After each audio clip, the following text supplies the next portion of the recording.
Welcome back to our intermediate financial accounting class. Over the last few segments, we've been talking about long-term debt or long-term liabilities. We've talked a lot about why debt is important and how it should be recorded. We've done all sorts of examples with bonds, how they get issued, what kinds of journal entries we make, when the interest payments are made. We've talked about early retirement and normal retirement, and then we've talked about converting those bonds. Everything we could think of to talk about with bonds, we've done.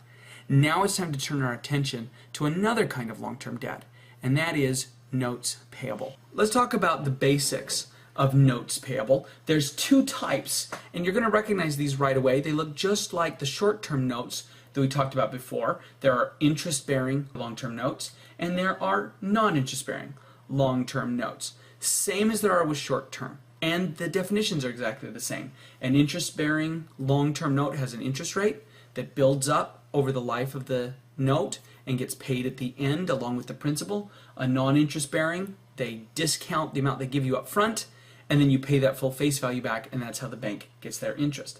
Now, because it's long term, there is a time value element here, and just like we did with bonds, we have to amortize any premium or discount over the life of these debts. Now, it's not often that we see a premium on these kinds of notes. Instead, we almost always see a discount with these journal entries. We're recording the interest that accrues and getting rid of the discount so that we're ready to make the payment at the end.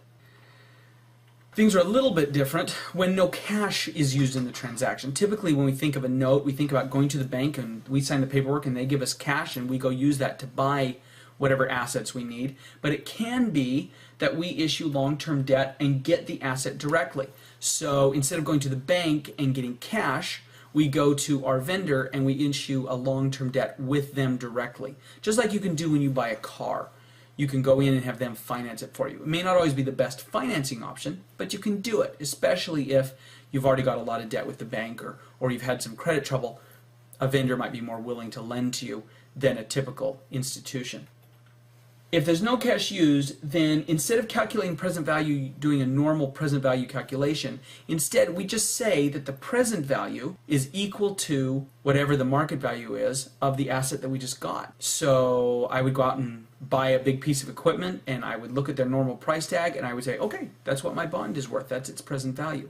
Now, because we haven't done a time value calculation, we don't have an interest rate on this debt. What we have is a present value and a future value or face value of the note. We may have a stated interest rate and some interest payments, etc. What we need is an effective interest rate, especially if we're doing the effective interest method to amortize away the discount or premium on this long-term note. Again, typically a discount, but can be a premium.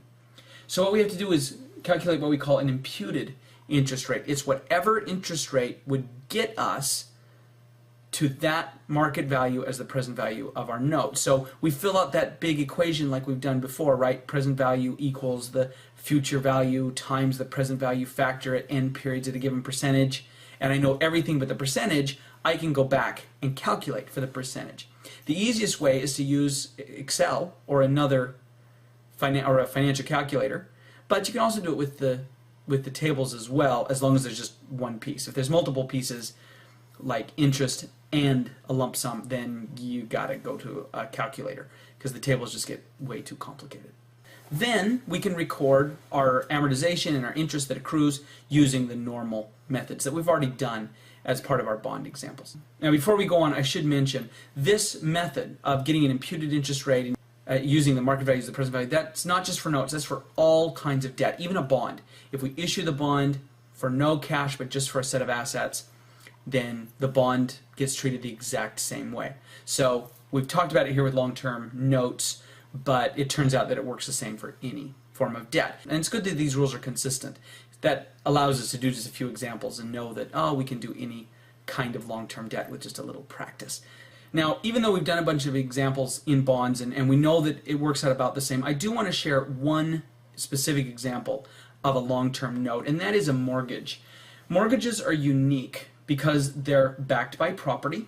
Nice thing about being backed by property is that you get some specific benefits. Number one, the risk that the bank takes on is reduced because they know if you default, they can go grab this asset or this land or this building, whatever it is, and sell it to get their money back. And since they've got reduced risk, they charge you a lower interest rate. The other nice thing about a mortgage is they typically give you a longer period to pay it back. So it's a 30-year mortgage. Instead of having to pay back a bond in 10 or 15 years, I got 30 years to pay this back. So when we record a mortgage, we use the cash received as the present value of this mortgage note, unless the lender assesses something called points. Now we're not going to do much with points because it's more of a finance issue than an accounting issue. But basically points are a way to either make up for extra risk or pay down your interest rate. The lender assesses points when they think you're a little bit more risky. And so they give you a little less cash up front, just like any non-interest bearing note, to offset this extra risk. If you pay these extra points, it's because you're buying a lower interest rate. So you go to the bank, you go through all of the process, and they say, all right, you qualify for a 5% interest rate. And you say, I don't want a 5% rate. I have a little bit of extra cash now. Can I buy a 4% rate? And they say, well, sure, you'd have to pay X amount, and that would give you 4% later on. And that's another way of assessing points, is that money that you give them to drop the interest rate. So that's what points mean. We're not going to worry about them as far as journal entries go, but I just wanted you to be familiar with the financial implications of this extra part of a mortgage. Since we know the present value, and we know the interest rate you qualified for, and we know N as far as how many payments you're going to make as part of the contract, then the lender can go in and use the time value methods we've discussed to figure out what your interest payment should be. Now, a mortgage works a little bit differently than the notes and the bonds that we've talked about so far. So far, we've talked about notes where all the interest accrues over the life of the note, and then you make this one big huge payment at the end that covers all the principal and all of the interest. Or we've talked about bonds and other notes where you pay the interest as you go, and then you get to the end and just pay the principal. A mortgage works a little bit differently. These styles of debts require you to pay a little bit of interest and a little bit of principal with each payment. So there is no lump sum payment at the end. Instead, your payments over the life of the mortgage include everything. So you get to the end and you don't have anything extra to pay. Just one last normal monthly payment, same as you've been making for the last 20 years, and then it's done. This can be good and bad. It's good because you're seeing your debt reduce every period. It's bad because you're having to come up with these extra principal payments in addition to the interest over the life of the debt. So there's pros and cons to mortgages. That's why there's other options out there, so you can decide what you like best. So let's take a look at an example of a mortgage. This is Frames Incorporated. They need to build a new factory, and they've decided to enter into a $25 million 12% mortgage in order to get this factory. So the payments will be made on a monthly basis over the next 30 years, so a pretty typical mortgage on a building. So we need to start out by figuring out what the mortgage payment will be on this loan. So again, the equation is that the present value equals the payments times the present value of an annuity factor for n periods at a given percentage. And we only have one piece to this because it's a mortgage, and we're paying everything back as part of the monthly payments. So there's no lump sum to worry about. So the present value is the money the bank's giving us. I don't know the payments yet. That's what I'm trying to figure out. Let's see, N, it's 30 years monthly, so 30 times 12 is 360 payments. And my interest rate is 12% per year, so 1% per month. Now, at this point, normally I would say, okay, go get your present value factor, but unfortunately, it's really hard to find a present value factor for 360 and 1%. So instead of sending you off to try to look for it, I'm just going to give you this factor. You can always put it into Excel using the PMT payment function or into a financial calculator, and it will give you the answer without needing the tables. But just so you have it, in case you don't have a financial calculator or you don't want to use Excel, it's 97.21839. And now I can calculate the payments as the 25 million divided by the 97.21839, and you should get something very close to 257,153 per month. Now that we've got the mortgage payments, we know the N, we know the face value, we can now do the journal entries for this mortgage. So let's take a look. We want to do the entry for the issuance of the mortgage and for the first two payments. So let's start with the issuance. We're getting cash of 25 million. And we're going to record a mortgage payable for $25 million. And that's it. One of the nice things about a mortgage is there's no premium or discount to worry about unless there were points assessed, and then you've got a little discount that you have to take care of. But for the most part, it's just a straight journal entry. And that makes it kind of nice after all the work we've done trying to figure out premiums and discounts and amortization. So let's see, this is issued a 30-year, 12%, $25 million monthly mortgage. And I'd also probably include some details in my description about what building is collateral for this mortgage, etc. We've done the issuance. Now I need to do the first two payments. So let's start, of course, with the first payment.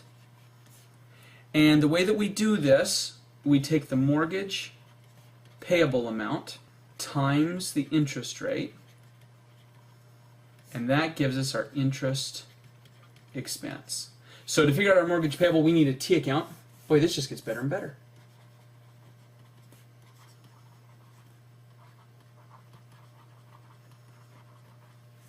So we have $25 million in our mortgage payable. We haven't paid any of it off yet, so for this first payment, that's the amount we're going to use here. Interest rate was 1% per month, so this first month, our interest expense will be $250,000. We're going to record that as interest expense. We know our cash, we just calculated that, it was $257,153. And to make it balance, we use mortgage payable as our plug figure. So basically what this means, well, let's not leave it naked. Let's put a description there first. This is to record mortgage payment. And you can put in there first payment, second payment, third payment if you want to. It's up to you. So looking at this, we sent a check for $257,000. And it reduced the amount we owed the bank by $7,000. That's it. All the rest of it went to interest. So let's take a look at our mortgage. Wow, we have reduced this $25 million mortgage, a whopping $7,000. So now we only owe $24,992,847. We are on our way. Kind of depressing, isn't it? That's the way it works. That's what your mortgage looks like when you make a payment, especially those first couple payments. So much of it goes to interest, it really doesn't look like you're making any headway at all. Let's take a look now at the second payment. And we're going to go through the same process. So mortgage payable, except now the amount has changed. It's dropped a little bit, a whole $7,000.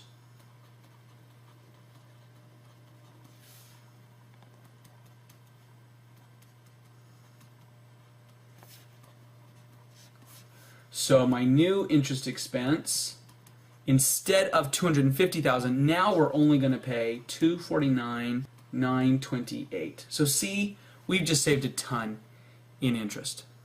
And yes, that's totally tongue-in-cheek. Interest really is a killer if you're not careful. So you better have a really good reason for going into debt. Make sure you're making enough profit off of this new building or this new factory or whatever it is you took out a loan for, or it's going to kill you with these interest payments. That's why we made that big deal at the beginning about how your money gets tied up in long-term debt payments. Let's do our journal entry. Interest expense, $249,928.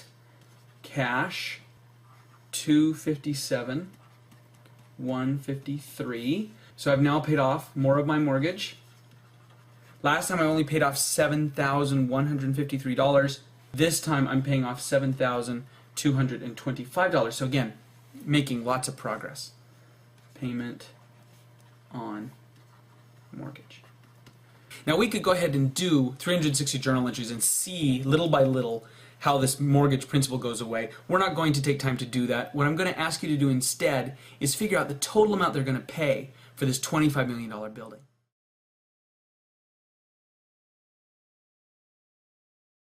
You should have got $92,575,080 for a $25 million building. That's how much you end up paying. Crazy, isn't it? But that's how mortgage works. Now, when I'm in class, right at this point, I'll have somebody say, now wait a minute, 12% interest, nobody's paying 12% interest on a mortgage. And you're right, nobody's paying 12% interest on a mortgage. But how much are you paying on your credit card? Is it 12%? Is it 18, 24? Interest will kill you if you don't know what you're doing.